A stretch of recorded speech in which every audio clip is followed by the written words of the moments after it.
tous et à toutes pour cette nouvelle vidéo. Et aujourd'hui, bien sûr, c'est la rentrée. Vous avez sans doute dû le remarquer, vous êtes sûrement à l'école. Enfin, je suppose, bien sûr. Et aujourd'hui, pour cette vidéo, eh bien, nous allons faire un 10 anecdotes. C'est vrai, mais un 10 anecdotes sur les séries télé. Oui, mon bon monsieur. Bref, sans plus attendre, sans vous faire patienter avec du blabla inutile, hein, du genre « Oui, oh, c'est une vidéo que j'avais envie de faire depuis longtemps. Oh, blablabla, c'est vrai, c'est très intéressant. » Non, on va éviter tout ça, on va éviter tout ce petit bruitage inutile. Donc on va rentrer directement dans le vif du sujet. C'est parti, première anecdote.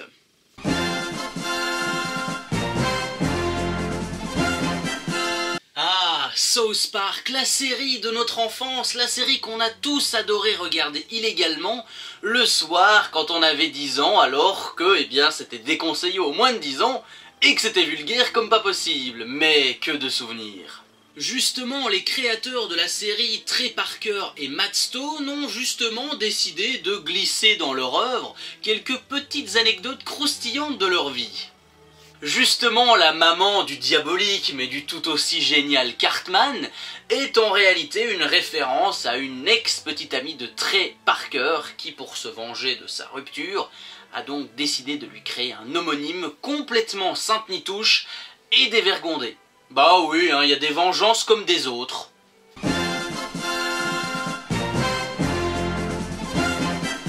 Si comme moi, vous avez grandi dans les années 90, donc vous avez sûrement dû connaître à un moment donné dans votre adolescence la série Friends. Et comme moi et comme nous tous bien sûr, ce fameux chien blanc de Joey a dû vous intriguer et je pense que j'ai mis le doigt sur quelque chose. Eh bien apprenez tout simplement que ce fameux chien blanc en porcelaine appartient à Jennifer Aniston, et oui, à la belle Rachel Green, et de l'autre côté, c'est un ami qui lui avait offert en quelque sorte son porte-bonheur.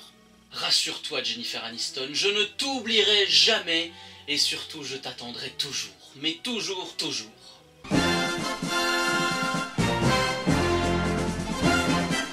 Les Simpsons, une série qui a désormais plus de 30 saisons et qui reste avec le temps toujours aussi cool et toujours aussi distrayante, il faut bien le dire.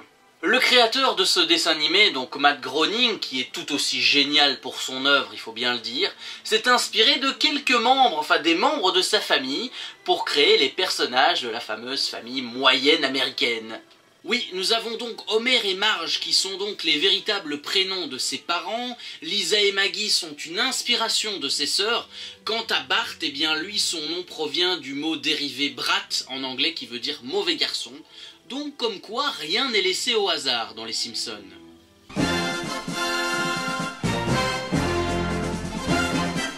Oui, vous avez bien lu la transition, il est bel et bien question de Looney Tunes dans cette anecdote, mais plus particulièrement, on va s'attarder sur le personnage iconique de la franchise, c'est-à-dire Bugs Bunny. Enfin, je vous dis Bugs Bunny, mais on va plutôt parler de son interprète, et oui, parce que Bugs Bunny a bel et bien un doubleur américain, et c'est justement sur lui que repose cette anecdote. Si vous ne le saviez pas, eh bien l'interprète officiel américain de Bugs Bunny, c'était Mel Blanc. Eh bien Mel Blanc, lors des enregistrements de doublage, afin de rendre le personnage encore plus réaliste, eh bien n'a pas hésité à croquer de véritables carottes quand il parlait, pour créer sa fameuse phrase iconique « Quoi de neuf docteur » ou « What's up Doc ?»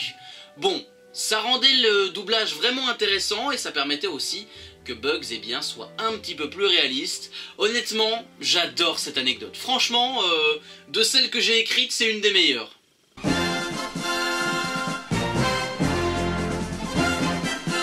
Big Bang Theory a beau être une série vraiment cool, vraiment comique et divertissante, il faut quand même que vous appreniez quelques petites choses sur les deux acteurs phares et les deux acteurs iconiques de la franchise, c'est-à-dire Sheldon et Leonard.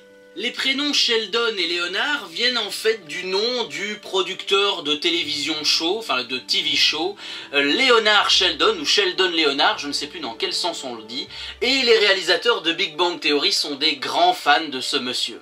Mais bien sûr, ce n'est pas tout, parce que ça voudrait dire que l'anecdote s'arrête juste là, alors que c'est pas du tout le cas, puisque les noms de famille des deux acteurs, donc Cooper et Hofstadter, eux viennent en fait tout simplement de deux vainqueurs du prix Nobel de physique, Leon Cooper et Robert Hofstadter. Voilà, j'espère que j'ai bien prononcé leur nom de famille.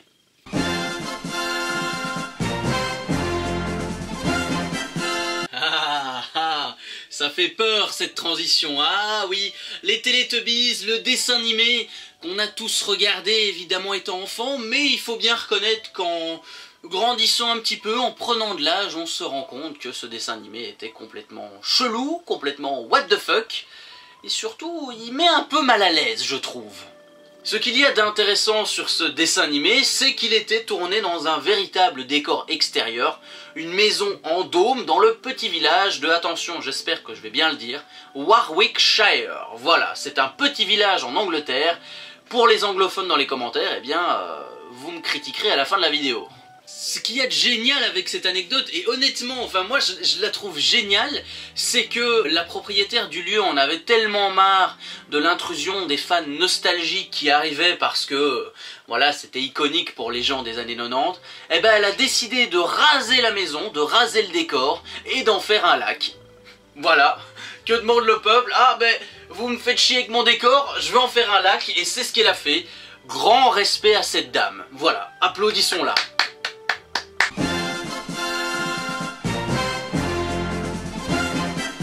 Ça va peut-être vous perturber pour les fans de Game of Thrones si je vous dis ça, mais Breaking Bad est clairement une des séries les mieux réussies de tous les temps. Honnêtement, hein, des acteurs géniaux, une intrigue de dingue, et puis ne serait-ce que pour Gus Fring. Gus Fring, le meilleur acteur de cette série, devant Walter White, enfin moi c'est mon préféré. Si vous ne le saviez pas, apprenez que l'acteur R.J. Mike, voilà, je ne revenais plus sur son nom, souffre du même handicap que son personnage dans la série. Ah oui. Et honnêtement, ça n'enlève rien à la performance de l'acteur, croyez-moi. Ils souffrent tous les deux d'infirmité motrice cérébrale, c'est-à-dire un problème, un souci pathologique qui empêche d'avoir une bonne motricité au niveau des mouvements. Comme je vous l'ai dit, c'est vrai que les deux souffrent du même handicap, mais bien sûr l'acteur a exagéré dans la série son handicap, mais encore une fois, ça n'enlève rien à la performance de l'acteur, qui était juste formidable et honnêtement génial, il faut dire ce qui est.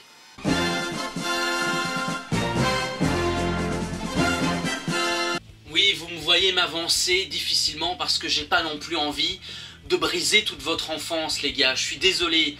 Je vais peut-être détruire un mythe que vous croyez depuis des années et des années. Mais les rires que vous entendez dans les séries en fond, c'est pas des vrais rires de personne. Ce sont généralement des rires ajoutés par ordinateur. Où va le monde? Mais où va le monde? Enfin, pas tout le temps.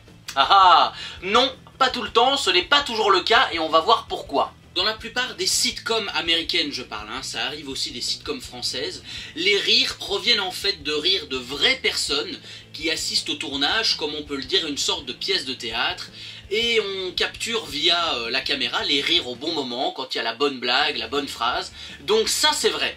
La seule exception, les gars, ça vient de la série How I Met Your Mother, qui elle n'a pas vraiment de public qui assiste au tournage. Les rires sont tout simplement pris, capturés et enregistrés lors d'une projection publique. Oui, donc seulement How I Met Your Mother ne respecte pas la règle du public théâtral.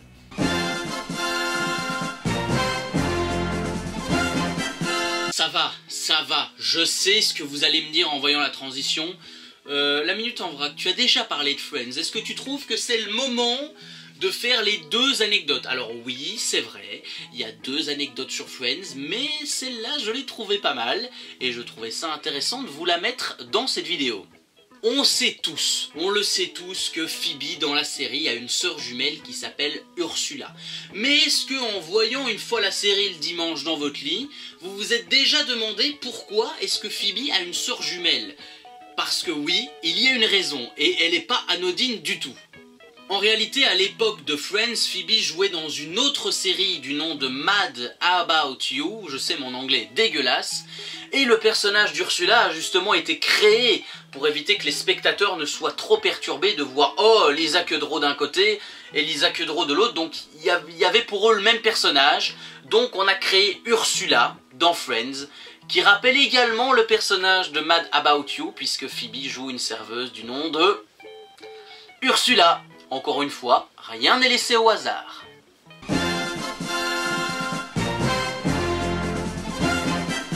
Là-bas, c'est l'agent Verag. Ah oui, l'agent Verag. Alors je vais te dire une chose, mon tiche. Rien de mieux pour finir cette vidéo que de parler de notre symbole national qui fait la fierté de la Belgique et de toutes les frites, Tintin. Et oui, Tintin reporter, mon gars.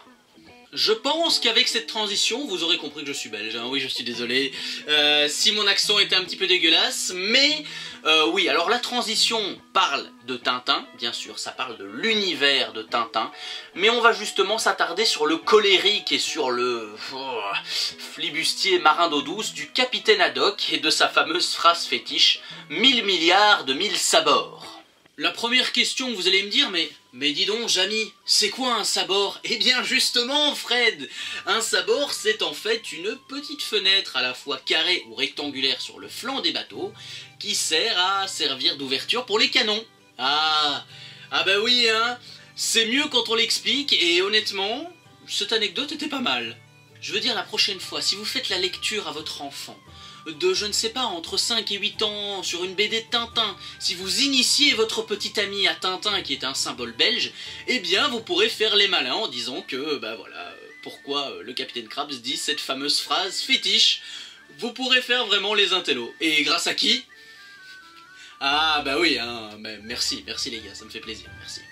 Bon, bah apparemment les gars, la vidéo est terminée, bah oui, hein, après 22 minutes de tournage plus ou moins. Cet épisode 10 anecdotes est terminé et j'espère qu'il vous a plu. Déjà de 1, je mettrai une petite fiche, voilà, juste ici au-dessus, guettez, si vous avez envie d'un épisode 2, parce que pour être honnête, il y a beaucoup d'anecdotes que je n'ai pas parlé et qui peut-être mériteraient un épisode suivant. Donc on clique sur le sondage, hein, c'est bien ça le sondage les gars. Bien sûr, les sources seront dans la description, parce que si vous avez envie d'en savoir plus, allez sur le site. Je crois que c'est on va se coucher moins bête, je crois que c'est comme ça le site. Donc allez voir, il y a vraiment des anecdotes vraiment intéressantes, j'ai pris la plupart dessus. Donc faites-vous plaisir. Quant à nous, on se retrouve le mois prochain, et oui, parce qu'il y aura une prochaine critique. Une critique sur le film Fourmise, si vous avez bien suivi le programme de juillet. Et on se retrouvera au mois d'octobre pour un top 8 de mes films Harry Potter préférés. Donc soyez au rendez-vous, ça risque d'être pas mal du tout. N'hésite pas à me rejoindre sur la chaîne si tu veux découvrir plus de contenu. Quant à moi, je vous dis à très bientôt. Salut!